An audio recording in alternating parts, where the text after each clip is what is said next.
अस्सलाम वालेकुम everyone, welcome back to BM educates. और आज जिस कोर्स के बारे में हम पढ़ने लगे हैं that is 86112 professionalism in teaching.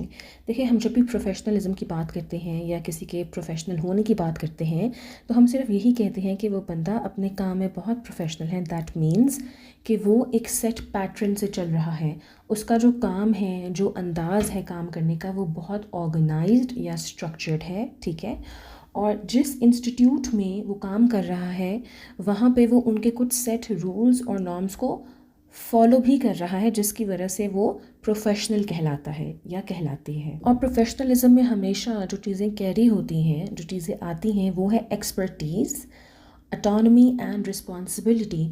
मतलब कि आप इंडिविजुअली अगर काम करें तो आप एक एक्सपर्ट हैं जो भी आप काम परफॉर्म करने लगे हैं। ठीक है, और होली एंड सोली जिस काम को आप कर रहे हैं, परफॉर्म कर रहे हैं, उसकी रिस्पॉन्सिबिलिटी होली सोली आपके ऊपर ही है।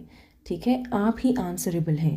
अब प्रोफेशनलिज्म की कुछ कैरेक्टरिस्टिक्स क्या हैं? पहली ये है कि knowledge and training. Of course professionals जो हैं वो बिल्ट ऐसे होते हैं कि उनके कुछ सेट बिलीव्स होते हैं। ठीक है, उनके कुछ रूल्स, नॉर्म्स और पैटर्न्स होते हैं। ठीक है, और नॉलेज ऑफ कोर्स उनको पास्ट एक्सपीरियंस से, अपनी हिस्ट्री से, प्रेजेंट से, वो सब नॉलेज को ऑर्गेनाइज करके वो आगे पहुंचाते हैं या एडवांस ट्रेनिंग्स देते हैं। स्पेशलाइज्ड सर्विसेज वो होती हैं कि जो प्रोफेशनल्स होते हैं वो ऑफ़र करते हैं आवाम को या लोगों को special services.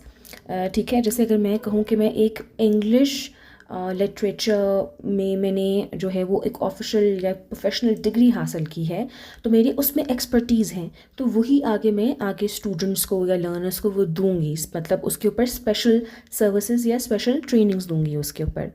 Then we have demanding work.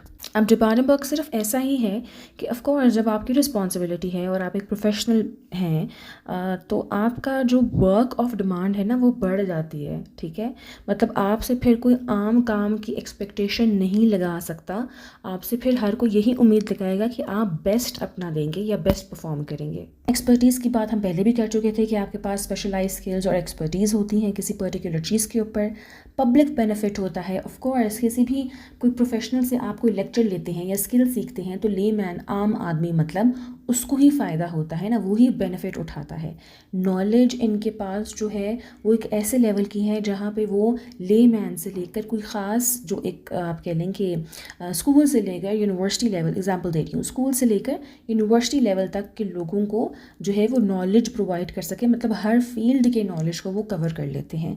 Ethics मतलब जो मॉरल बिहेवियर्स, जो स्टैंडर्ड्स होते हैं। ठीक है, कि मैं एक इंस्टीट्यूट में काम कर रही हूँ, चलिए मैं एक कॉलेज में पढ़ा रही हूँ तो उस कॉलेज के कुछ एथिक्स हैं, ऐसा ही है ना। तो एज अ प्रोफेशनल मेरा ये काम है कि मैं उन एथिक्स को परफॉर्म करूँ या फॉलो करूँ। ऑटोनॉमी, होली सोली वो मैंने ही करना है। ठीक है, professionals have a high degree of autonomy in their work. जो भी वो काम करते हैं उनको पता होता है कि हमें इस काम पे ग्रिप है, ये हम कर सकते हैं। रिस्पॉन्सिबिलिटी का फैक्टर भी आ जाता है और कॉन्टीन्यूअस लर्निंग है। ये जो एक एजुकेशन है, ये लर्निंग का प्रोसेस है, वो कभी ख़त्म नहीं होता, because there are plenty of things जिनसे आप लर्न कर सकते हैं, सीख सकते हैं और सिखा सकते हैं। अच्छा, उसके बाद अगर हम बात करें कैरेक्टरिस्टिक्स ऑफ अ प्रोफेशनल, कि एक आदमी जो प्रोफेशनल है उसकी कैरेक्टरिस्टिक्स क्या हैं? Regulation, performance. रेगुलेशन क्या है? जहाँ पे आपने रूल्स या एक स्टैंडर्ड आपने पैटर्न सेट कर दिया है तो उसके अकॉर्डिंग काम करना। ठीक है, वो अपने हाई स्टैंडर्ड्स को सेट कर देना। प्रोफेशनल एडवांसमेंट, आप जो भी सीख रहे हैं उससे आपको क्या हो रहा है, आपकी लर्निंग दिन ब दिन जो है वो प्रोफेशनल हो रही है। ठीक है, चाहे वो एजुकेशन है, जॉब है, जो भी है, फॉर्मल लर्निंग है, इनफॉर्मल लर्निंग है, उसमें एडवांसमेंट आती है जी। फिड्यूशरी रिलेशनशिप्स, प्रोफेशनल्स जो हैं उनसे एक्सपेक्ट किया जाता है कि वो अपने बेस्ट परफॉर्म करके अपने क्लाइंट्स, कस्टमर्स या ऑडियंस को अपना बेस्ट रिजल्ट दें। उसमें आपका देखें सबसे ज़्यादा फैक्टर क्या है? ऑनेस्टी का फैक्टर है, ट्रस्टवर्दी, रिलायबल। कि मैं अगर किसी प्रोफेशनल को, जैसे मैंने घर बनाना है तो मैंने आर्किटेक्ट में हायर करती हूँ तो मैं उस पर ट्रस्ट कर रही हूँ ना, मैं सोचती हूँ कि ये रिलायबल है, तो ये इसको मैंने पैसे दे दिए, इसको काम समझ आ जाता है और इसने मेरा काम समझ लिया, अब ये उस तरह ही डिज़ाइन करेगा जिस तरह मैं चाहती हूँ। तो the factor of honest, trustworthy and reliable इस चीज़ों में कैरी होते हैं। Teaching as a profession.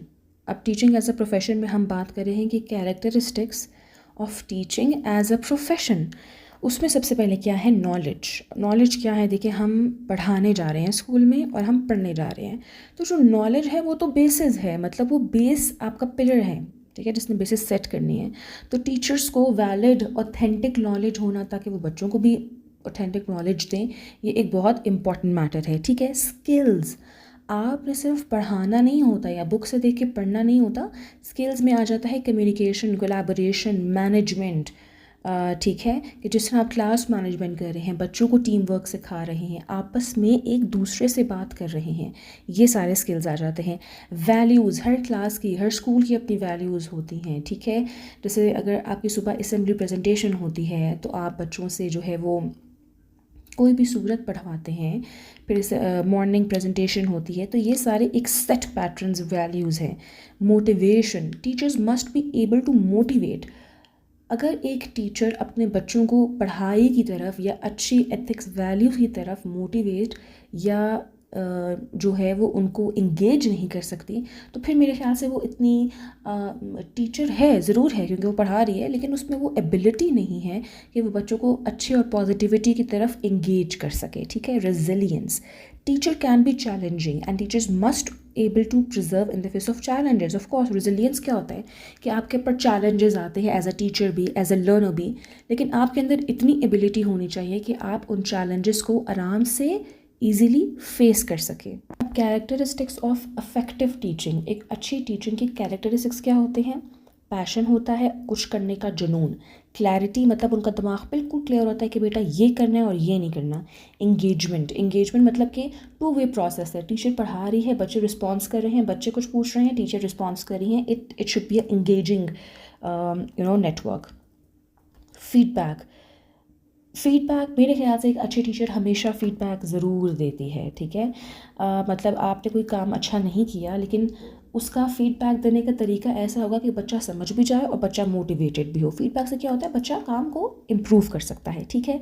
High expectation, अच्छा एक्सपेक्टेशन आप ऐसी लगाएं जो रियलिस्टिक है, इतनी हाई एक्सपेक्टेशन ना लगाएं ताकि बच्चा प्रेशर में आ जाए या वो अचीव ही ना कर पाए। Believe in students, of course आप बच्चों को पढ़ा रहे हैं, आप कभी बच्चे को ये नहीं कहते कि बेटा आप तो कर ही नहीं सकते, आप तो कर ही नहीं पाएंगे, नहीं, आप इनकरेज करें उसको, बूस्ट उसका मोटिवेशन लेवल बूस्ट करें कि you can do it, definitely you can do it, बेशक गाइडेंस के साथ ही सही, बट आप कर सकते हैं। अडेप्टेबिलिटी मीन्स फ्लेक्सिबिलिटी का होना। प्रोफेशनलिज्म, ऑफ कोर्स वो एक प्रॉपर कंडक्ट होता है एक टीचर का, जिस तरह वो क्लास हैंडल करती है, बच्चों को हैंडल करती है।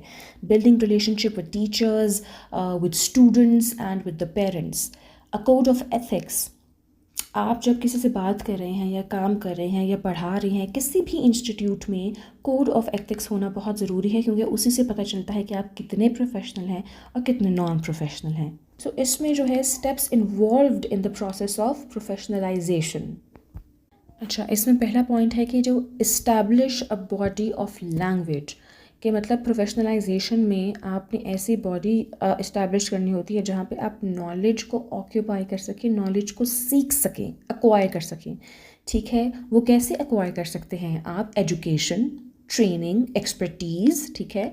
उनसे क्या होता है कि आपको डिफरेंट तरीके की एक्सपोजर और नॉलेज हासिल होता है। Then we have develop a code of ethics. देखिए ये आप मेरी बात सुन लें, अब इसमें बहुत ज़्यादा एथिक्स और प्रोफेशनलिज्म का वर्ड बार बार यूज़ हो रहा है। तो ये एथिक्स का मतलब ये है कि आप जब भी जिस इंस्टीट्यूट में काम करते हैं तो आपने वहाँ के नॉर्म्स, रूल्स को फॉलो करना है, वो बेसिक एथिक्स में आता है। जो पब्लिक रिकग्निशन है ये आप डिफरेंट वेज़ के थ्रू कर सकते हैं, मतलब जैसे कि ट्रेनिंग्स करवा लें आप, वर्कशॉप्स दे दें, प्रोफेशनल जर्नल्स का जो एक होता है वो करवा सकते हैं आप, ठीक है। इस तरह की बहुत सारी चीज़ें आप करवा सकते हैं जहाँ पे आपको पब्लिक रिकग्निशन मिल सकती है कि इस्टेब्लिश प्रोफेशनल एसोसिएशंस, मतलब देखिए आप जब भी किसी कॉन्फ्रेंस में जाते हैं, मीटिंग में जाते हैं, आप डिफरेंट तरह के लोगों से मिलते हैं, ठीक है। वहाँ पे आपकी क्या बनती है? नेटवर्किंग। उससे क्या होता है, उससे आपका जो ऑडियंस है, सीख रहे हैं, जो सिखा रहे हैं, वो भी साथ साथ मशहूरी जो है, फेम गेन करता है, ठीक है। अच्छा जी, उसके बाद हमारा टॉपिक है जी प्रोफेशनल एथिक्स। प्रोफेशनल एथिक्स में हमारे कुछ मेन पॉइंट्स हैं जो कि हम कवर करेंगे। दैट इज़ ऑनेस्टी, मतलब सच्चाई, पंक्चुअलिटी, कि आप टाइम का और टाइम मैनेजमेंट का बहुत ख्याल रखते हैं। देन देयर इज़ ओनरशिप, कि जो भी आप काम कर रहे हैं उसको आप ओन करके काम कर रहे हैं, मतलब अपना बना के काम कर रहे हैं। सोशल स्किल्स, कि how to interact with people, लोगों से कैसे कम्युनिकेट करना है, बात करनी है। इंटेग्रिटी, इंटेग्रिटी और ऑनेस्टी साइड बाय साइड चलते हैं, ठीक है। इंटरैक्टिव स्किल्स, प्रोडक्टिविटी, ट्रांसपेरेंसी, कि आप जो भी काम कर रहे हैं क्या मतलब आप उसके अंदर कोई दो नंबरी तो नहीं कर रहे, ठीक है। ऑब्जेक्टिविटी होनी चाहिए, रिस्पॉन्सिबिलिटी का फैक्टर, लॉयल्टी मीन्स कि लोग आप पे ताकि ट्रस्ट करें, एंड अकाउंटेबिलिटी, कि आप जो काम कर रहे हैं ऑफ कोर्स वो अकाउंटेबल, आप उन कामों के लिए अकाउंटेबल हैं। कुछ गलत हो जाता है तो आप ही आंसरेबल हैं, ठीक है। We have 3 tips for education, educating values while teaching, ठीक है। आप जब टीचिंग के दौरान कौन सी वो इम्पॉर्टेंट टिप्स हैं जिनका ख्याल रखना चाहिए। पहला है गाइड बाय एग्जाम्पल। जब भी आप पढ़ाते हैं तो आप हमेशा रेलेवेंट या रेफरेंस के थ्रू पढ़ाते हैं ताकि लोग या बच्चे लर्नर्स रिलेट कर सकें, उसके साथ लिंक कर सकें। तो वो होता है एग्जाम्पल्स के साथ गाइड करना। Then absorb hardship.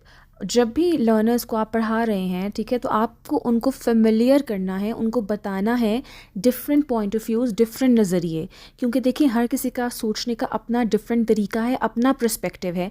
तो सब पर्सपेक्टिव से आपने कोशिश करनी है कि आप बच्चों को पढ़ाएं। Then external resources use, of course resources तो यूज़ होने चाहिए ना जब भी आप किसी को पढ़ा रहे हैं, चाहे वो इंटरनल रिसोर्स हैं चाहे वो एक्सटर्नल रिसोर्सेज हैं। एक्सटर्नल मीन्स जो किसी और ने दिए हों या प्रोवाइड किए हों। फिर हमारे पास गार्डनर्स की कंसेप्चुअलाइजेशन ऑफ सेल्फ रिन्यूअल की एक थेरी कह लें, या जो भी उसका पर्सपेक्टिव है जो उसने पुट किया है, वो ये कहता है कि उसमें 3 बेसिक पॉइंट्स हैं जिसको वो कवर कर रहा है। पहला है द सेटिंग अप फंक्शंस, कि presentation of new projects, technologies और स्ट्रैटेजीज़, ठीक है। द सेटअप अप फंक्शंस में क्या है कि उसमें आप प्रेजेंटेशंस पुट कर रहे हैं, उसमें प्रोजेक्ट्स को आप बताया जा रहा है, टेक्नोलॉजी का यूज़ बताया जा रहा है और डिफरेंट टैक्टिक्स या स्ट्रैटेजीज़ बताई जा रही हैं। दूसरा पॉइंट है द अपग्रेड फंक्शंस। उसमें हम क्या कर रहे हैं, उसमें है स्प्रेडिंग इन्फॉर्मेशन फैला रहे हैं। एग्जीक्यूशन, मतलब काम को कैसे इम्प्रूव किया जाए और उसको कैसे बेहतर बनाया जाए। Third point is the maintenance function, है कि you have to make sure कि जितनी भी आपने चीज़ें स्केजुअल की हैं वो कंसिस्टेंटली स्केजुअल हो रही हैं, ठीक है। मतलब मैनेजमेंट में कोई प्रॉब्लम नहीं आनी चाहिए, काम नहीं रुकना चाहिए, ठीक है।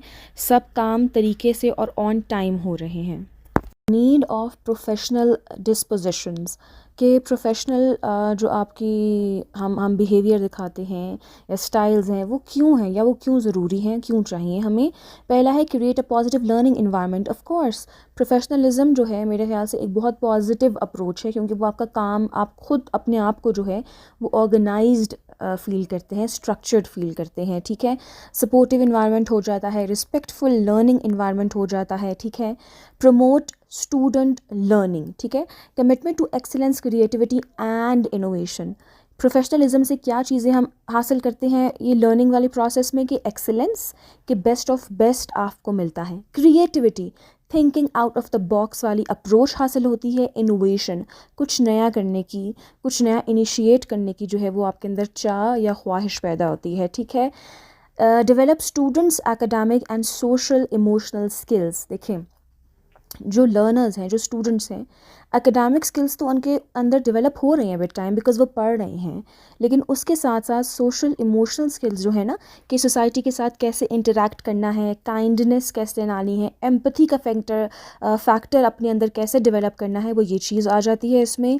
Then model positive behaviour. Of course positive behaviour हम यहाँ पे कहाँ केटर कर रहे हैं, ऑनेस्टी, इंटीग्रिटी, ट्रस्टवर्दी जो बिहेवियर होता है वो इस पॉजिटिव बिहेवियर के अंदर आ जाता है, ठीक है।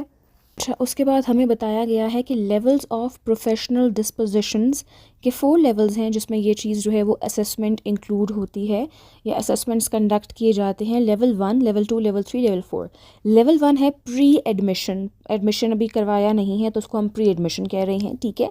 क्लासरूम टीचर्स रिपोर्ट, मतलब जो क्लासरूम की टीचर्स हैं, जिसे हम होम रूम टीचर्स कहते हैं, उन्होंने रिपोर्ट करना होता है। लेवल 2 में पोस्ट एडमिशन, बच्चे का एडमिशन हो गया, टेस्ट हो गया, क्लियर हो गया, सब कुछ हो गया, तो आपका जो है ना कि यूनिवर्सिटी इंस्ट्रक्टर्स रिपोर्ट कि आगे फॉर एग्जांपल बच्चे ने एक टेस्ट क्लियर कर लिया, तो फ़लाँ टीचर ने जो है वो आगे रिपोर्ट करना है about the assessment, specific assessment जो उस बच्चे ने दी है। Level 3 is about pre student teaching के फील्ड एक्सपीरियंस रिक्वायरमेंट, मतलब आप बच्चा अब दाखिल हो गया तो उसके बाद उसमें क्या चेंजेस हैं, क्या इम्प्रूव करने वाला एरिया है। फॉर एग्जांपल टेस्ट दिया है तो उर्दू में अच्छा है बच्चा लेकिन इंग्लिश में वीक है, ठीक है, तो इस तरह की reports. Level 4 is student teaching, classroom teachers and university supervisors report. Student teaching मतलब कोई वो जो मेन एक कोर्स आ जाता है पढ़ाने का, जहाँ पे प्रॉपर आपकी क्लासेस चलती हैं, टीचर स्टूडेंट्स को पढ़ा रही होती है, ये वो लेवल है, लेवल 4। पहला है self assessment, teachers can reflect on their own value. Self assessment मतलब टीचर्स अपने आप को असेस करें, अपने आप को टेस्ट करें कि वो कितने पानी में हैं, उनमें क्या लूप होल्स हैं, सही पढ़ा रही हैं, नहीं पढ़ा रही, जहाँ पे गलत पढ़ा रही हैं तो वो कैसे इम्प्रूव कर सकती हैं। सेल्फ एनालिसिस जिसको आप बेसिकली कहते हैं। पेयर असेसमेंट कि colleagues can observe each others teaching, कि मैं आज मैथ्स की क्लास लेने किसी और क्लास में जाऊंगी देखने के लिए कि एक एक्सरसाइज भी है, फॉर एग्जांपल वो दूसरी वाली मैथ्स की टीचर कैसे पढ़ाती है, शायद मेरे से बेहतर पढ़ाती है तो मैं कुछ सीख लूँ उससे। इसको हम कह रहे हैं पीयर असेसमेंट, कि आप आपस में टीचर्स जो हैं वो एक दूसरे को गौर से देखें, गौर से एनालाइज करें। Student assessment, students can be asked to reflect on their teachers dispositions। जब भी हम स्कूल्स में, आजकल के जो प्राइवेट स्कूल्स हैं, बिल्कुल साल के एंड में, ईयर एंड में जब फाइनल एग्ज़ाम्स हो जाते हैं तो स्कूल वाले एक गूगल फॉर्म की शेप में आपको फॉर्म देते हैं, जहाँ पे स्टूडेंट्स ने या स्टूडेंट्स के पेरेंट्स ने रिफ्लेक्ट करना होता है टीचर्स की पढ़ाई के ऊपर, कि क्या आपकी टीचर ने अच्छा पढ़ाया, उनमें क्या क्या चीज़ें इम्प्रूव करने वाली थी। इस तरह का वो असेसमेंट फॉर्म होता है जिसको आप कहते हो students assessment. Then we have administrative assessment, कि जितने भी ये इंटरव्यूज़ होते हैं, सर्विस होते हैं टीचर्स के लिए, मैनेजर जो वाइस प्रिंसिपल है, प्रिंसिपल है, उनकी मीटिंग होती है टीचर्स को जांचने के लिए कि कौन सी टीचर बेहतर परफॉर्म करी है और तो कौन सी टीचर को कौन सा ग्रेड देना है। That is administrative assessment. चलिए देखिए, नेक्स्ट टॉपिक जो है वो हमारा टीचर के ऊपर है, उसके moral as a role model, उसकी डेवलपमेंट, पर्सनल आइडेंटिटी, ये सब। लेकिन मैं इस जो चैप्टर है, जो ये एक पूरा जिस जो टीचर और टीचर के प्रोफेशनलिज्म के ऊपर है, इस पे कुछ ना मेन चीज़ें हैं जो बिल्कुल एक जैसी हैं और जो इंटरलिंक्ड हैं, ठीक है। जैसे कि हम बात करें कि उसके कैरेक्टरिस्टिक्स क्या हैं, टीचर क्यों इंपॉर्टेंट है, वो सारी चीज़ें। तो टीचर जो है वो एक रोल मॉडल है for students and for learners. बच्चे देख के टीचर को सीखते हैं, उनका कहना भी मानते हैं, उनको उनसे इंस्पायर भी होते हैं और एस्पायर भी होते हैं, ठीक है। उसके बाद एक टीचर जो है वो एक पॉजिटिव अप्रोच या पॉजिटिव बिहेवियर के साथ क्लास में आनी चाहिए, ठीक है। Then we talk about management, तो उसको क्लासरूम मैनेजमेंट में भी जो है वो अबूर हासिल होना चाहिए ताकि वो क्लास में वो क्योस ना बचे और स्मूथली सब काम चलें। इंटरैक्टिव जो है सेशन या interactive communication with the colleagues और विद द एडमिनिस्ट्रेटिव पार्ट, कि सिर्फ क्लास की हद तक टीचर को नहीं बल्कि जो एडमिनिस्ट्रेटिव पार्ट है उनके साथ भी टीचर्स को अच्छा जो है वो बर्ताव रखना चाहिए। एम्पथी और सिंपथी का जो एक स्किल या फैक्टर है वो भी टीचर्स में होना चाहिए। Teacher playing as a motivator या इंकरेजिंग स्टूडेंट्स, देखिए एक टीचर जो है ना वो अगर बच्चे को सही पाथ की तरफ मोटिवेट करेगी तो हम बच्चे हमेशा, या चलें 85% ही वो सक्सेसफुल होंगे। अच्छा, फिर उसके बाद एक मेन टॉपिक आता है या इम्पॉर्टेंट टॉपिक है रिफ्लेक्शन के ऊपर। रिफ्लेक्शन क्या होती है? बेसिकली रिफ्लेक्शन होती है अपने काम को देखना और उस पर एनालिसिस करना, ठीक है, कि ये काम कैसे हुआ, क्यों हुआ और इसके साइड इफ़ेक्ट्स या सर्कमस्टांसेस क्या हुए, तो वो बेसिकली आप रिफ्लेक्ट कर रहे हैं किसी काम के ऊपर। तो इसमें एक आपको कह लें कि एक थ्योरी है या एक परसेप्शन है, एक फ़िलासफ़र का, लैज़ली, जिन्होंने 1992 में हमें दिया। उसके उन्होंने हमें 4 स्टेजेस बताए। पहला स्टेज उन्होंने हमें बताया कि फैंटेसी स्टेज। फैंटेसी स्टेज में जो एक टीचर है वो फैंटेसाइज करती है या सोचती है, इमेजिन करती है पढ़ाना और स्टूडेंट्स का जो बिहेवियर होता है, ठीक है। वो एक्चुअल अभी पढ़ाई या लर्निंग की तरफ आई नहीं होती, ये उससे प्री स्टेज मतलब पहले होता है जहाँ वो सिर्फ सोचती है। Then there is survival stage, जहाँ पे देखें सर्वाइवल मतलब कि आप किसी चीज़ में रह रहे हैं and you are struggling every day. तो टीचर एक्चुअल में क्लास में पढ़ा रही है, रोज़ का जो केओस है, जो क्राइसिस है, उसको मैनेज कर रही है, वो आपका सर्वाइवल स्टेज है। Then we have mastery stage. क्या होता है कि टीचर एक्सपर्ट हो जाती है, उसको एक्सपर्टीज़ हासिल हो जाती है कंटेंट के ऊपर जो वो पढ़ा रही है, मेथड्स के ऊपर, जो पेडागोजिकल नॉलेज या पेडागोजिकल स्किल्स हैं उसमें भी वो माहिर हो जाती है। The last stage is impact stage, जहाँ पे टीचर फोकस करती है, ध्यान रखती है हर स्टूडेंट की इंडिविजुअल नीड्स को और वांट्स को। इसी बेसिस पे वो बच्चों को फिर एनालाइज भी करती है।